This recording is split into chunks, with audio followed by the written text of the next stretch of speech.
Hi, I'm Kristen Hubert from Scrap Fabric Love. Today I'm going to show you how to make this free foundation paper piecing heart pattern that I have on my website. You can get the link in the description for how to get hold of it.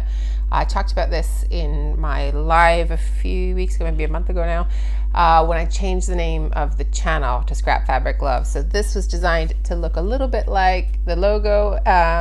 You can let me know if you think it does or not. But it's a really easy, beginner-friendly foundation paper piece pattern. So I'm going to show you how to put it together in this video. Okay, so as I said, the pattern is free on the website. I'm going to show you how to make it using plain printer paper, but you can use specialist foundation papers and things like that if you want to, but you don't need to buy anything special. So what I'm doing here is holding up my first piece of fabric over the A1 patch. So basically your pattern is basically a sew by number if you've never done foundation paper piecing before. So it'll be labeled and numbered A1 to whatever the last one is, 1, 2, 3, 4, 5, and you go piece by piece. So I'm starting with A1. I put a little bit of glue on the back of the paper just for that first bit of fabric because it just helps to hold that in place. Once you've attached the second piece and you've actually sewn that in place, then you don't need to be using glue anymore. So it's just for the first one.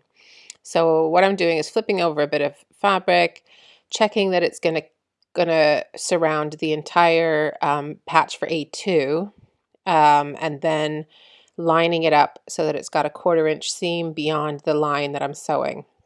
So you'll see more how I do this for the different patches as we go along, but then you're sewing right on the line under the machine. You don't need a special thread, you don't need a special needle, but you do need to drop your stitch length to 1.5 to make it easier to remove the paper later. So hopefully you can see with the fabrics that I've used there, but you put the first piece down with the wrong side of the fabric to the wrong side of the paper, so the side that's not printed on, and then the next piece gets put on right sides to right sides with the first piece. So I went and ironed. I like to press in between. Some people finger press, but I actually used an iron to press those two pieces to make it a bit crisper. So what I'm doing now is folding on the line for A3, and now I've got my ruler that shows me the 1/4 inch, and I'm cutting everything off that is more than a 1/4 inch. So basically I'm getting my 1/4 inch on the other side of that line for my seam. So the line is my actual sewing line, so I need the 1/4 inch seam beyond it. And just because of my bad habits with foundation paper piecing, I'm doing the next one here as well, just to get this flappy bit of scrap out of the way, because I do not usually cut my fabrics to like the size of the patch before I do it. I just take a piece, fold it, and then cut it away so that I still have the biggest bit of fabric left over that I can. And also, although a lot of people do use templates for the different sections of foundation paper piece patterns, I found when I was learning that I would often end up short. So unless your 1/4 inch seam is like perfect and you sew exactly on the line, sometimes those templates mean you're going to end up a little bit short. So you'll just have like a bit of the patch that wasn't covered, or your 1/4 inch seam isn't covered, and that's so annoying. So I tend to use a piece that's a little bit bigger than it needs to be rather than smaller. So you can see I'm testing that one out. It's not big enough, and so I'm going to find something else and use it. So that's generally how I approach it, but lots of people would absolutely use the templates, cut it all out ahead of time. You can see the mess this makes on my sewing table, but it's just a way that works for me. So feel free to, if you want the templates to cut out the patches ahead of time, then just send me an email or leave me a comment with your email or something, and I will send those to you if you find that easier to work with. But if you are going to print the templates, I would suggest that you cut your patches out bigger than, although they print with a 1/4 inch seam, I would suggest you sort of cut them out bigger than that just in case, because it's so annoying when you sew on a patch and flip it and it's not big enough. So that's kind of why I've adopted the method I have here.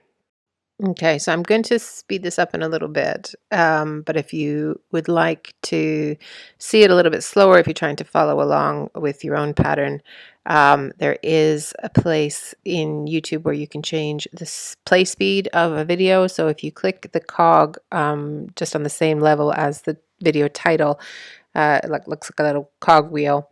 That's the settings, and it should say playback speed, and you can choose normal, slower, faster, whatever you like. So I will speed it up quite a bit, so it won't slow it down to sort of normal, but should be enough that you can follow along if you want to.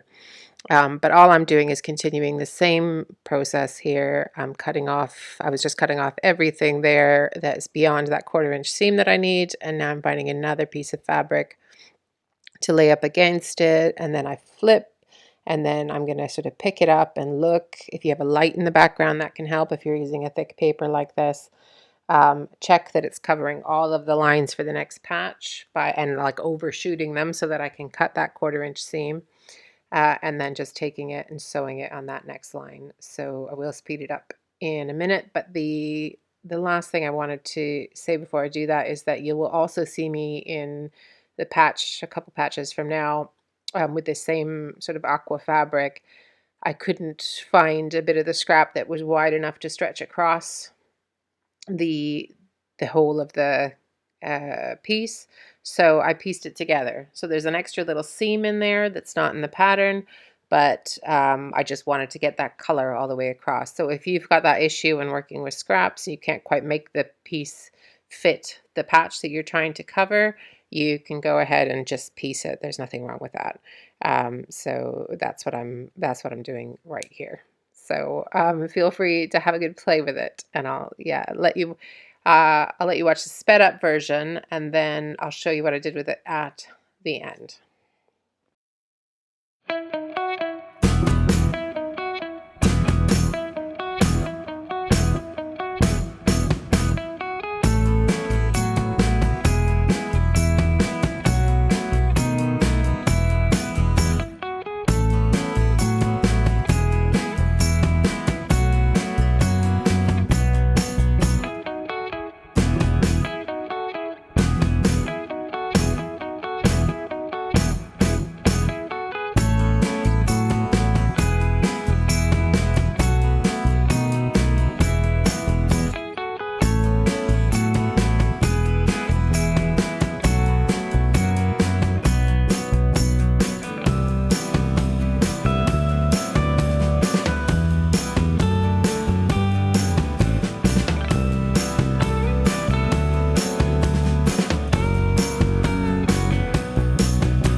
This is the finished heart.